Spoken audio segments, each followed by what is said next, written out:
భైంసా మండలం తిమ్మాపూర్ గ్రామంలో ఘనంగా నిర్వహించిన ఛత్రపతి శివాజీ మారా మహోత్సవానికి ముదోల్ ఎమ్మెల్యే పవార్ రామారావు పటేల్ ముఖ్య అతిథిగా హాజరయ్యారు. శివాజీ మహారాజ్ విగ్రహానికి పూలమాలలు అర్పించి నివాళులు చెంతపరిచిన అనంతరం ఎమ్మెల్యే మాట్లాడుతూ శివాజీ చూపిన ధైర్యం, పరిపక్వతల అంకితభావం నేటి నాయకుల కోసం ఆదర్శమని తెలిపారు. శివాజీ ఆశయాలను అనుసరిస్తూ ప్రజాసేవ చేయడం ప్రతి ప్రజాప్రతినిధి కర్తవ్యమని పేర్కొన్నారు. విజ్ఞానపరంగా గ్రామీణాభివృద్ధి, యువత సాధికారత, సామాజిక ఐక్యత కోసం ప్రభుత్వ తరఫున మరిన్ని కార్యక్రమాలు చేపడతామని హామీ ఇచ్చారు. స్థానిక ప్రజాప్రతినిధులు, సర్పంచులు, పార్టీ నాయకులు, యువత, అభిమానులు, కార్యకర్తలతో ఈ ఘన మహోత్సవం విజయవంతంగా ముగిసింది.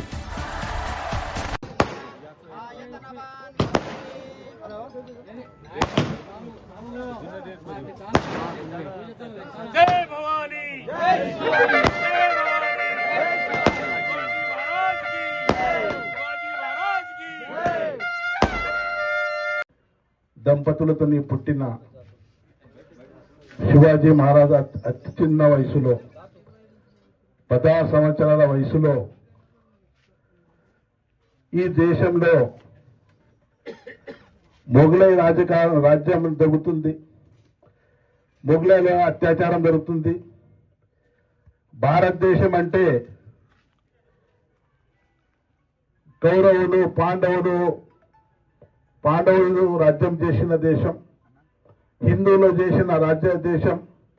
ఈ మొఘలై ఎక్కడి నుంచి వచ్చి ఈ దేశానికి పరిపాలన చేస్తుందని పుట్టిన నుంచి తల్లి జీజావు గారు చెప్పడంతో అతి చిన్న వయసులో మొఘలై వాళ్ళు ఇక్కడికి వెళ్ళిపోవాలి, సామ్రాజ్యం హిందువులు రావాలి అని కొట్లాడిన వ్యక్తి, ఏకైక వ్యక్తి శివాజీ మహారాజ్ గారు. శివాజీ మహారాజ్ గారు చరిత్ర చెప్పాలా, చదవాలంటే ఎన్నో గంటలు జరుగుతాయి.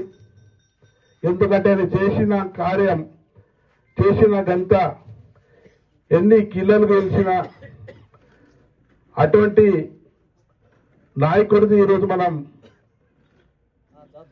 భగవంతుడి లాగా తిమ్మాపూర్ గ్రామంలో ఇక్కడ ఈ స్టాచ్యూ పెట్టడం జరిగింది. నేను ఒకటే చెప్తున్నాను తిమ్మాపూర్ గ్రామ ప్రజలకు, శివాజీ మహారాజ్ అనుకోండి, అంబేద్కర్, డాక్టర్ బాబాసాహెబ్ అంబేద్కర్ అనుకోండి, అన్నాబాబు సాటే అనుకోండి, జ్యోతిబాపులే అనుకోండి, ఏ విగ్రహం కూడా పెట్టినా ఆయన చేసిన ఘనత ఇప్పుడు మన తాతతో ముత్తాత ఇప్పుడు అందరూ అప్పట్లో మనం మర్చిపోతాం. కానీ ప్రజలలో ఇప్పటిదాకా ఉన్న వ్యక్తుల పేరు చేసిన ఘనత ఒకటే ఉండిపోతుందని ఇలా దేశానికి సేవ చేసిన, కుల మతాలకు అతీతంగా దూరం ఉండి, ఏ మతం లేదు, ఏ కులం లేదు, అందరు నా వాళ్ళే, ఇక్కడ హిందూ సామ్రాజ్యం కావాలా, మొఘలాయలకు ఇక్కడి నుంచి వెళ్ళిపోవాలా అనేది ఒకటే నినాదంతో ఆయన ఈరోజు ఆదర్శక వ్యక్తిగా, ఛత్రపతి వ్యక్తిగా నిలిచిపోయాడు. ఛత్రపతి అనే ఈరోజు ఈ మన ఇండిపెండెంట్ రాష్ట్రంలో భారత రత్నాన్ని ఇస్తారు. అటువంటిది పదవి ఛత్రపతి ఎవరికి కూడా ఇంతవరకు ఇయ్యలే, ఏ రాజు కూడా ఇయ్యలే. ఈయనకి ఇచ్చిందైతే ఈయన కొడుకుకి ఇచ్చిండ్రు. అటువంటి పదవి తీసుకున్న ఘనత శివాజీ మహారాజ్ది. నేను ఒకటే చెప్తున్నాను, ఏదైతే విగ్రహం పెట్టిందో మనం అందరు కలిసికొట్టిగా ఈ దేశానికి కానీ, ఈ ప్రాంతానికి కానీ, తాలూకాకు కానీ, మన విలేజ్కు కానీ ఏకతాటిగా ఉండి అందరు డెవలప్మెంట్ కావాలని కోరుకుంటూ